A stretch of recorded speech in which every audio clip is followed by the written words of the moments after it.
ሙእሚኖች በመካ መኖር ተከልክሎ ሐቅን በመቀበል ሁሉም ተወንጅሎ ስቃይ ስበረታ ዳዕዋን ተከልክለው ስደት ግድ ሆነና ንብረታቸውን ጥለው መዲና ተመሙ በእግራቸው ኮብልለው በወንድሞቻቸው የስርብ ተጠልለው ሙሽሪኮቹ እዚያም ሄዱ ተከትለው ልፈጇቸው ከጅለው የስርብ ድረስ ዘልቀው ወሐደው ወላ ሸሪክ ለው።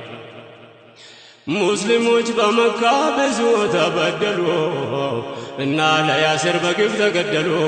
ከቀያቸው መኖር የተከለከሉ መዲና ተመሙ እየኮበለሉ ቀድመው ከቤታቸው የተፈነቀሉ ሙሽሪኮች መዲና ድረስ ተከተሉ።